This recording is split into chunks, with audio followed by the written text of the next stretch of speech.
গুৰ সংবাদ মেল 18 জানুৱাৰীৰ পৰা আৰম্ভ হ'ব গুণোৎসৱ আৰু এইবাৰ তিনিটা পৰ্যায়ত গুণোৎসৱ আৰম্ভ হ'ব 1 ফেব্ৰুৱাৰীৰ পৰা দ্বিতীয় পৰ্যায় আৰু তৃতীয় পৰ্যায়ৰ গুণোৎসৱ 15 ফেব্ৰুৱাৰীৰ পৰা অনুষ্ঠিত হ'ব বুলি সংবাদ মেল যোগে জানিবলৈ দিছে 2023 বৰ্ষৰ 18 জানুৱাৰীৰ পৰা হ'বলগীয়া গুণোৎসৱৰ বাবে অনলাইন পৰ্টেল মুকলি কৰা হৈছে এপ মুকলি কৰে শিক্ষামন্ত্ৰী ডক্টৰ অনুজ পেগুৱে পৰ্টেলৰ জৰিয়তে গুণোৎসৱত কোনখন বিদ্যালয়ত শিক্ষক কৰ্মৰত হ'ব লাগিব সেই বিষয়ে উল্লেখ থাকিব এই বিশেষ এপটোত ৰাজ্যৰ সকলো শিক্ষকৰ ডাটা অন্তৰ্ভুক্ত হৈ আছে এই পৰ্টেলটোত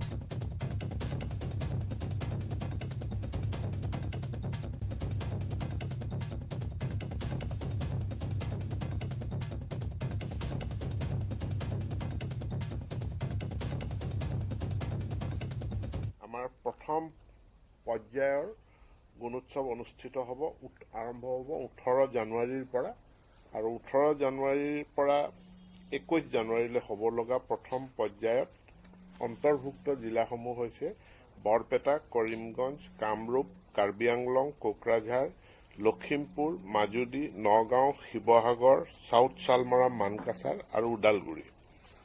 ইয়াৰ দ্বিতীয় পৰ্যায়ত আৰম্ভ হ'ব 1 ফেব্ৰুৱাৰী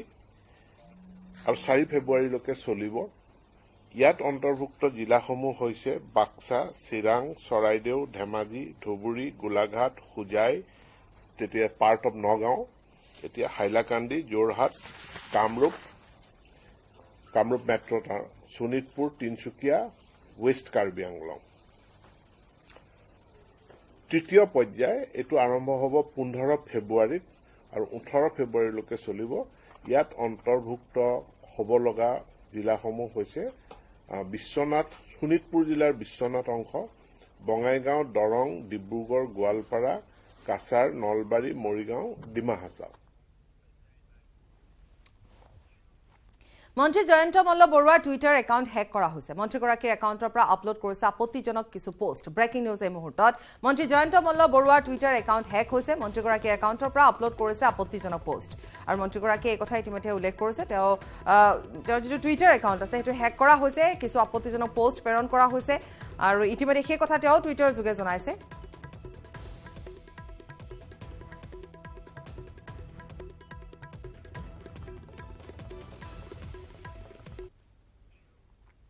ৰাছিয়া আৰু ইউক্ৰেইনৰ মাজত যুদ্ধ অব্যাহত আছে জাৰ্মানী বিদেশ মন্ত্ৰীৰ খাৰ্কিভ ভ্ৰমণৰ পিছতে এতিয়া আক্ৰমণ পুটিন বাহিনী ৰাছিয়াৰ আক্ৰমণত জ্বলি উঠে খাৰ্কিভ ইউক্ৰেইনৰ বিদেশ মন্ত্ৰীক লগত লৈ খাৰ্কিভত উপস্থিত হয় জাৰ্মানীৰ বিদেশ মন্ত্ৰীগৰাকী তাৰ পিছতে ৰাছিয়াই বোমা বৰ্ষণ কৰে ইউক্ৰেইনৰ যুদ্ধ বিধ্বস্ত চহৰখনত ইউক্ৰেইন আৰু ৰাছিয়াৰ যুদ্ধৰ অৱসান ঘটাৰ কোনো যেন সম্ভাৱনাই নাই মাজতে যদি যুদ্ধ বিৰতি ঘোষণা কৰিছিল ৰাছিয়াই কিন্তু সেই কথা ইউক্ৰেইনে মানি লোৱা নাছিল আৰু এই যুদ্ধ অব্যাহত আছে এতিয়াও ৰাছিয়া আৰু ইউক্ৰেইনৰ মাজত যুদ্ধ এতিয়াও অব্যাহত আছে জাৰ্মানীৰ বিদেশ মন্ত্ৰীৰ খাৰ্কিভ ভ্ৰমণৰ পিছতে এতিয়া আক্ৰমণ কৰিছে পুনৰ পুটিন বাহিনীয়ে ৰাছিয়াৰ আক্ৰমণত এতিয়া খাৰ্কিভ জ্বলি উঠিছে ইউক্ৰেইনৰ বিদেশ মন্ত্ৰীক লগত লৈ খাৰ্কিভত উপস্থিত হৈছিল জাৰ্মানীৰ বিদেশ মন্ত্ৰীগৰাকী তাৰ পিছতে ৰাছিয়াই বোমা বৰ্ষণ কৰে ইউক্ৰেইনৰ যুদ্ধ বিধ্বস্ত চহৰখনত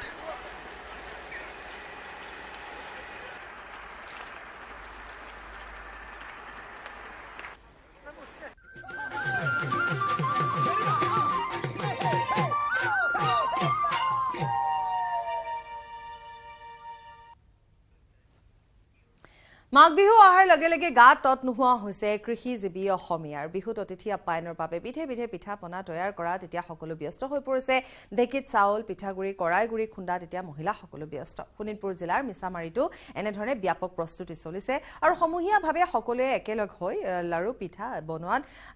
তেওঁলোক ব্যস্ত হৈ পৰাৰ লগতে তেওঁলোকে যথেষ্ট আনন্দ স্ফূৰ্তিও কৰা দেখিবলৈ পোৱা গৈছে আগ্ৰহম হৰেণ ভূমিজৰ প্ৰতিবেদন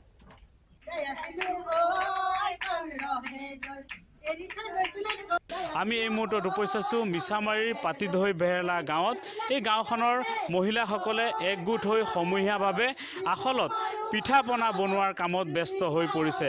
বিভিন্ন ধৰণৰ পিঠা পনা বনাই তেওঁলোকে বিহু নাম জুৰিছে আমি সেই পৰিৱেশ দেখুৱাম এয়া হৈছে মিছামাৰী যি পাতিদৈ বেহেলাৰ গাঁৱৰ পৰিৱেশ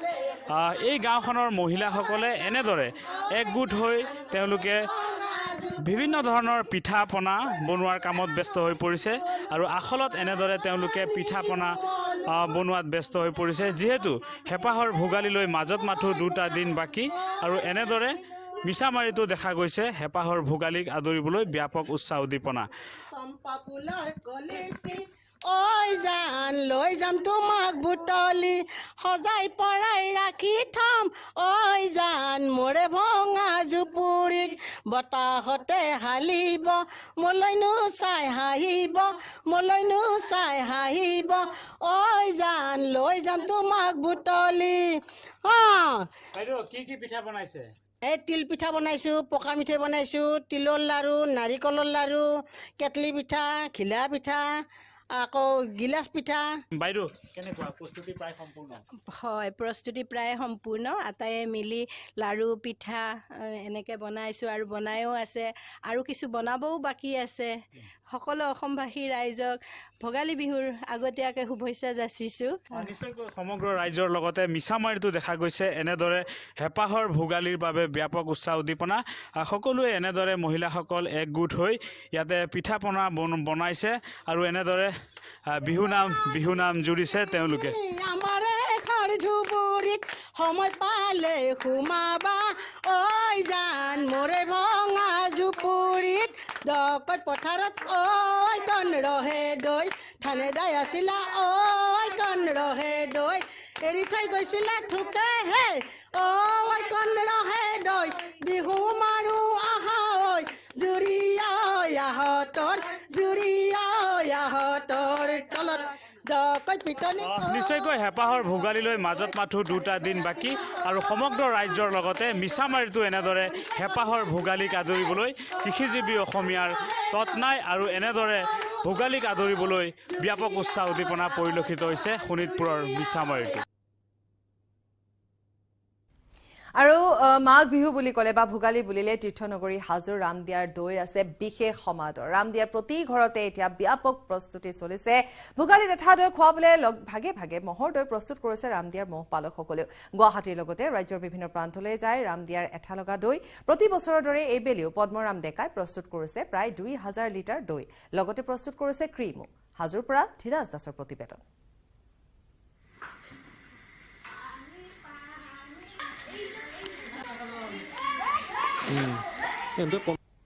ভোগালী বিহুলৈ মাজত মাত্ৰ আৰু কেইটামান দিন বাকী ইতিমধ্যে ৰাজ্যবাসীয়ে ভোগালী বিহুক আদৰিবলৈ সম্পূৰ্ণৰূপে সাজু উঠিছে আৰু এই মুহূৰ্তত মই বৰ্তমান ৰামদিয়াৰ যি এঠলগা দৈ দেখুৱাবলৈ উপস্থিত আছোঁ নামপাৰা অঞ্চলত আৰু নামপাৰা অঞ্চলত যি পদ্মৰাম ডেকা আছে তেখেতে ইতিমধ্যে প্ৰতি বছৰৰ দৰে এইবিলো এঠলগা দৈ প্ৰস্তুত কৰি উলিয়াইছে এই মুহূৰ্তত মই তেখেতৰ ওচৰলৈ পোনে যাবলৈ চেষ্টা কৰিম মই প্ৰতি বছৰতে এইবিলো আপুনি প্ৰস্তুত কৰি উলিয়াইছে আমি জানিবলৈ পাইছোঁ কিমান মান এইবেলি প্ৰস্তুত কৰি উলিয়াইছে এইবিলাক মই প্ৰায় 2000 লিটাৰমান প্ৰস্তুত কৰিছোঁ আকৌ হ'ব কিমান হয় এতিয়া মই অনুমান কৰিব নোৱাৰিম মইতো বহু বছৰ হ'ল মোৰ দেউতাৰ দিনৰ বেপাৰ এতিয়া মই প্ৰায় 20 বছৰ বয়সৰ পৰা মই এই ব্যৱসায় কৰিছোঁ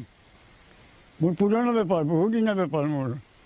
প্ৰায় 60 বছৰ ধৰি আপুনি এই ব্যৱসায়টোত জড়িত হৈ আছে এই 60 বছৰ মই বেপাৰত জড়িত হৈ আছোঁ হয় ক'ব লাগিব 60 বছৰ ধৰি পূৰ্ণ উদ্যমেৰে আচলতে এইগৰাকী ব্যক্তিয়ে এই ব্যৱসায়টোৰ লগত জড়িত হৈ আছে অকল এঠা লগা দৈয়ে নহয় আৰু বহু যি গাখীৰৰ সামগ্ৰী তেওঁৰ যি এই ব্যৱসায়ত আছে সেইটো জানিব চেষ্টা কৰিম আৰু কি প্ৰস্তুত কৰি উলিয়াইছে এইবুলি আৰু পনীটো অৰ্ডাৰ হ'লে দিওঁ আৰু এনেও বিক্ৰী কৰোঁ কিন্তু পনীৰ এতিয়া মই প্ৰস্তুত কৰা নাই কৰিম আৰু ক্ৰীম আছে মোৰ দৈ ক্ৰীম এই ব্যৱসায়ে মই বেছি কৰোঁ আৰু মোক জানে চব মই বছৰে মই লঞ্চ কৰি থাকোঁ অলপ দৈটো চাব পাৰিম নেকি আমি যদি দৈটো দেখুৱাবলৈ পাৰে আপুনি মইতো দৈটো দেখাই যাওঁ হয় এইদৰে দেখা পোৱা গৈছে যি ৰাজ্যবাসীক খুৱাবলৈ ইতিমধ্যে যি সমগ্ৰ অসমবাসীক খুৱাবলৈ ইতিমধ্যে ৰামদিয়াৰ এঠা লগা দৈ ইতিমধ্যে প্ৰস্তুত হৈ উঠিছে হাজাৰ লিটাৰ ইতিমধ্যে এঠা লগা দৈ পদ্মৰাম ডেকাই প্ৰস্তুত কৰি উলিয়াইছে আৰু যিহেতু তেওঁ ইতিমধ্যে জানিবলৈ দিছে অকল দৈয়ে নহয় ক্ৰীমো আচলতে ইয়াত উপলব্ধ হ'ব ক্ৰীমৰ লগতে পনীৰো আচলতে পোৱা যাব পদ্মৰাম ডেকাৰ এই যি বাসগৃহৰ পৰা তেওঁলোকে কিনিব পাৰিব আৰু এটা কথা জানিব চেষ্টা কৰিম অকল আপোনাৰ ঘৰৰ পৰা মানুহে নিব পাৰিবনে কেনেধৰণে ব্যৱস্থাটো পোৱা যাব কেনেধৰণে কিনিবলৈ পাৰিব মোৰ ঘৰৰ পৰা নিব পাৰিব আহিব মানুহ আহিব লাগিব মানুহ আহিব অৰ্ডাৰো আছে মোৰ সেনেকুৱা কৰি মই দি থাকোঁ। আৰু খবৰ আছে সময় বিৰতি। সাধাৰণ ষ্টীল এনেকৈ পৰে, মাইথন ষ্টীল এনেকৈ পৰে, ধমকৈ।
আৰু মাজত মাথো যেহেতু দুটা দিনহে আছে ভোগালী বিহুলৈ গতিকে ব্যস্ততা কেনেকুৱা আমি সেয়া দেখুৱাই গৈছো ভোগালী বিহুৰ উৰুকাৰ দিনা সুস্বাদু মাছ যোগান ধৰিব দৰঙৰ ঐতিহাসিক হুৰি পুখুৰীত বিহু উপলক্ষে ৰজাদিনীয়া পুখুৰীটোত মীন মহল সমিতিয়ে এবেলি প্ৰায় 60 পৰা 80 কুইণ্টেল মাছ যোগান ধৰিব ইতিমধ্যে মাছ ধৰা পৰ্ব বিগত 5 দিন ধৰি চলি আছে দৰঙৰ উত্তৰ বালিপুটাৰ এই পুখুৰীটোত ৰৌ চিতল ভকুৱা মেৰিকা আদি মাছ ইয়াত উপলব্ধ দৰং আৰু ওদালগুৰি জিলাৰ লগতে গুৱাহাটীলৈও ৰপ্তানি কৰে এই মাছ অতি কম মূল্যত আপুনি ক্ৰয় কৰিব পাৰিব পুখুৰীটোৰ সুস্বাদু মাছ ৰিপুঞ্জয় নাথৰ প্ৰতিবেদন আগবঢ়াইছে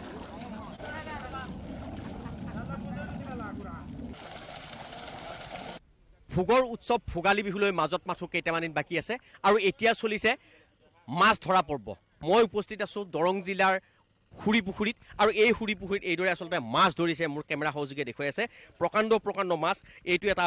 যে ক'লাজাৰ আৰু এনেকুৱাকৈ বিভিন্ন প্ৰকাৰৰ মাছ এইদৰে উঠাইছে আৰু এই মাছসমূহ উঠাই অন্য সৰু পুখুৰীত তেওঁলোকে সংস্থাপন কৰিব আৰু সংস্থাপন কৰি উঠি উৰুকাৰ নিশা তেওঁলোকে এই মাছসমূহ বিক্ৰী কৰিব এইদৰে আচলতে বহু মাছ তেওঁলোকে উঠাইছে আৰু আজি 3 দিন ধৰি এইদৰে মাছ উঠাই আছে আৰু উঠাই এইদৰে আচলতে ওচৰ চুবুৰীয়াৰ সৈতে অতি কম দামত এই মাছসমূহ বিক্ৰী কৰিব আৰু ওদালগুৰি আৰু দৰং জিলাৰ বিভিন্ন প্ৰান্তৰ বজাৰত এই মাছসমূহ বিক্ৰী কৰা হ'ব যি সভাপতি সম্পাদকৰ লগতে কিছু বিষয়ববীয়া আছে এবাৰ মাছ কেনেকুৱা কিমান মাছ টাৰ্গেট আছে হয় আমাৰ মাছ বিক্ৰী কাৰ্যসূচী চলি আছে আমাৰ 60 পৰা 70 কুইণ্টেল মাছ বিক্ৰীৰ টাৰ্গেট আছে আৰু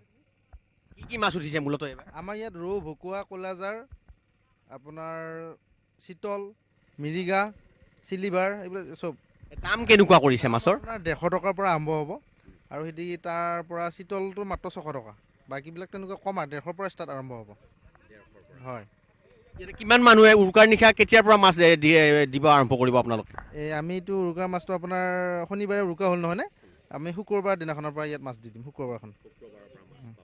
ইয়াতে বেলেগ বজাৰতকৈ কম দামত হ'ব নে বেছি দাম কম দামত হ'ব মাছো ভাল পাব কম দামত মাছ পাব ৰাইজে পুখুৰী পাৰত এইবাৰ আপোনালোকৰ কিমানমান পইচা উঠিব বুলি অনুমান কৰিছে আমাৰতো প্ৰতিবাৰে প্ৰায় 8-10 লাখ টকা পাওঁ আমি প্ৰতি বছৰে এইবাৰো ঠিক তেনেকুৱাকৈ হ'ব লাগে আৰু কি কৰে ঈশ্বৰ হয় আৰু এগৰাকী বিষয় আছে অলপ আহিব কেনেকুৱা কি মানুহৰ সঁহাৰি কেনেকুৱা কিমান মানুহে মাছ নিব আহে মাছটো বিহুটো বহুতেই নিব আহে মোটামুটি আমাৰ কলাইগাঁও অঞ্চলৰ যিখিনি মানুহ আহে তাৰ পৰা মাছ নিব আহে ইয়ালৈকে আমি এই পুখুৰীৰ পৰা বৃহত্তৰ মানে ৰাইজে মাছটো বিহুত খায় আৰু আমাৰ যিখিনি আঞ্চলিক ৰাইজ আছে প্ৰতি অংশীদাৰে 3 কিলোকৈ 150 টকাত কিনিব পায় এনেকুৱা ধৰণৰ আমাৰ ইয়াত হেৰি হৈ আছে বস্তুটো আচ্ছা আপোনালোকে এই যি পইচা উঠে এই পইচাটোৰে কি কৰে আমাৰ বিভিন্ন শিতান আছে ৰাজহুৱা মানে ধৰক মানুহৰ কিছুমান বেমাৰ হয় যিটো বেমাৰ হয় তাৰমানে আমাৰ ঘৰুৱা আৰ্থিক অৱস্থা দুৰৱস্থাবিলাক হেৰি টনকিয়াল তেওঁলোকক আমি হেৰি কৰা হয় আৰ্থিক সাহায্য দিয়া হয় 10,000কৈ আৰ্থিক সাহায্য দিয়া হয় তাৰমানে তেওঁলোকক এনেকুৱা হেৰি অনুষ্ঠান আছে আৰু আমাৰ যিবিলাক শিক্ষাৰ কাৰণে দিয়া হয় পইচা সেনেকুৱা কৰা হয় মানে পুখুৰী ইনকামৰ পিছতে ৰাজহুৱা কামত খৰচ কৰা হয় আৰু নিজস্ব পুঁজি এটা থাকিবই ধৰক মাছ পালন কৰাৰ কাৰণে মাছ দিবৰ কাৰণে সেনেকুৱা ব্যৱস্থা কৰা হয় সেনেকুৱা ধৰক চলি আছে বৰ্তমান হয় এটা কথা ক'ব লাগিব যে এইদৰে আচলতে তেওঁলোকে মাছ যি ধৰা পৰ্ব আৰম্ভ হৈছে মোৰ কেমেৰা সহযোগে দেখুৱাই আছে এইটো হৈছে দৰং জিলাৰ এক অন্যতম পুখুৰী বুলি ক'ব লাগিব হুৰি পুখুৰী আৰু এই হুৰি পুখুৰীৰ মাছ অতি সুস্বাদু মাছ আৰু এই মাছ খাই আচলতে এই অঞ্চলৰ ৰাইজে প্ৰায় দৰং আৰু ওদালগুৰিৰ বিভিন্ন প্ৰান্তৰ মানুহ আহি ইয়াতে এই মাছসমূহ ক্ৰয় কৰে আৰু এনেধৰণে আমি দেখুৱালো দৰঙৰ পৰা ৰিপুঞ্জয় আমাক দেখুৱালে যে মাছ ধৰা যি পৰ্ব সেয়া ইতিমধ্যে আৰম্ভ হৈছে গতিকে এনেধৰণে এতিয়া সকলো সাজু হৈছে ৰাজ্যৰ অন্যান্য প্ৰান্তৰ লগতে বোকাখাটৰ বিভিন্ন স্থানতো ভোগালীক আদৰাৰ বাবে ভেলাঘৰ নিৰ্মাণৰ কাম ইতিমধ্যে ৰাইজে সম্পূৰ্ণ কৰিছে বোকাখাটৰ কলাখোৱা গাঁৱৰ পথাৰত ৰংঘৰৰ আৰ্হিত নিৰ্মাণ কৰিছে ভেলাঘৰ উৰুকাৰ নিশা গাঁৱৰ ৰাইজে সম্প্ৰীতিৰে এসাঁজ খোৱাৰ আগ্ৰহত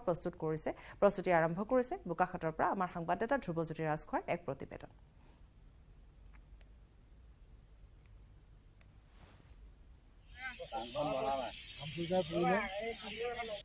সমাগত ভোগোৎসৱ ভোগালী আৰু সেই হেঁপাহৰ ভোগালীক আদৰিবলৈ ইতিমধ্যে সাজু হৈছে বোকাখাটীয়া ৰাইজ আৰু মই বৰ্তমান উপস্থিত আছো বোকাখাটৰ কলাখোৱা গাঁৱত আৰু মোক সহযোগীয়ে দেখুৱাই আছে এক সুন্দৰভাৱে এটা ভেলাঘৰ নিৰ্মাণ কৰিছে এইবাৰ ভোগালীক একেলগে এসাঁজ খাবৰ বাবে আৰু মই দেখুৱাই আছো যে অসমীয়া চহা জীৱনৰ যি ভঁৰাল ঘৰ হওক বা ঘৰ হওক পাকঘৰ হওক এনেদৰে বনাইছে তেওঁলোকে খাবৰ বাবে আৰু প্ৰায় 90% কাম ইতিমধ্যে সম্পূৰ্ণ হৈছে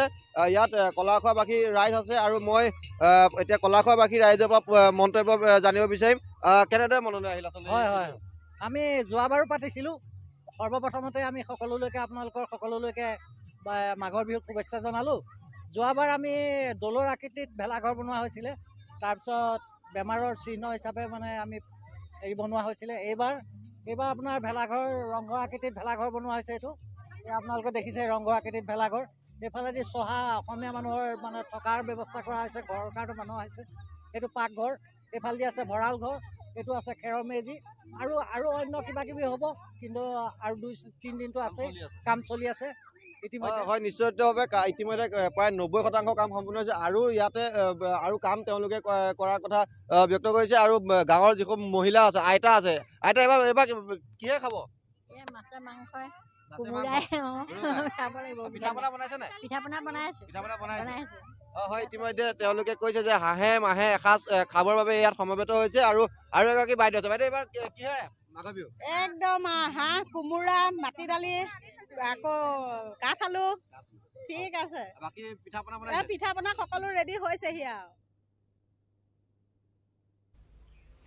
আৰু এনেধৰণে এতিয়া চৌদিশে উদুলি মুদলি পৰিৱেশ। ভোগালীক লৈ যেন এতিয়া তৰণি নাই নুমলীগড়ৰ কাষৰীয়া মৰঙী মৌজাৰ ফুলবাৰী গাঁওবাসীৰো। উৰুকাৰ নিশা লগে ভাগে এসাঁজ খাবলৈ সকলো সাজু হৈছে। আমি আগবঢ়াম আমাৰ সাংবাদিক প্ৰণৱজ্যোতি শইকীয়াৰ প্ৰতিবেদন।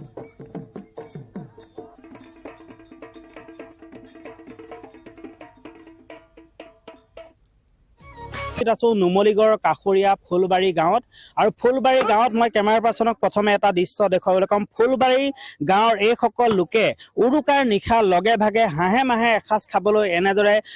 আজি বহুদিন ধৰি তেওঁলোকে এনেদৰে প্ৰস্তুতি অব্যাহত ৰাখিছে। কোনোৱে যদি খৰি ফালিছে, আন কোনোৱে আকৌ মেজি জাপিবলৈ ইতিমধ্যে আৰম্ভ কৰিছে। আৰু সকলোৱে মিলা প্ৰীতিৰে সম্প্ৰীতিৰে উৰুকাৰ নিশাটো লগে ভাগে এসাঁজ খাবলৈ এনেদৰে তেওঁলোকে প্ৰস্তুতি অব্যাহত ৰাখিছে। মই কেমেৰাত প্ৰথমে সেইসমূহ দৃশ্য দেখুৱাবলৈ অনুৰোধ কৰিম কেমেৰা পাৰ্চনক। আৰু দেখিবলৈ পোৱা গৈছে ফুলবাৰী গাঁৱৰ প্ৰায় অৰ্ধশতাধিক লোকে এনেদৰে একেলগে এসাঁজ খাবলৈ উৰুকাৰ দিনা একেলগে লগে ভাগে এসাঁজ খাবলৈ এনেদৰে তেওঁলোকে প্ৰস্তুতি চলাই থকা দেখিবলৈ পোৱা গৈছে। মোৰ লগত এজন ইয়াৰে লোক আছে, মই তেওঁৰ পৰা পোনে পোনে জানিবলৈ চেষ্টা কৰিম। দাদা, কিমান দিন ধৰি প্ৰচেষ্টা অব্যাহত ৰাখিছে? জয়তে মই নিউজ 18 হৈ তোমালোক যে আহি ইয়াত উপস্থিত হ'লা, তোমালোকক ধন্যবাদ দিয়াৰ লগতে নিউজ 18 সমূহ পৰিয়ালবৰ্গক ধন্যবাদ জ্ঞাপন কৰিছোঁ। আৰু লগতে সদৌ অসমবাসীক আমাৰ ফুলবাৰী মুফুলানী সীমান্তৱৰ্তী গঞা হিচাপে আমি আন্তৰিক অভিনন্দন জ্ঞাপন কৰিছোঁ। আমাৰ মেজি পতাৰ উদ্দেশ্য মানে মেজি হৈছে আমাৰ জাতীয় কৃষ্টি হ'লেও তথাপিতো তৎসত্ত্বেও আজি আমাৰ গাঁও সমাজৰ পৰা আজি মেজিয়ে হওক কিবা কিবি অনুষ্ঠানবিলাক হেৰাই গৈছে। বিহু আমাৰ জাতীয় উৎসৱ, তাতে ভোগৰ বিহু ভোগালী। এই ভোগালী বিহুত হাঁহে মাহে সকলো মিলি আমি এসাঁজ খাম বুলি আজি বৃহত্তৰ এই মেজি আয়োজন কৰা হৈছে।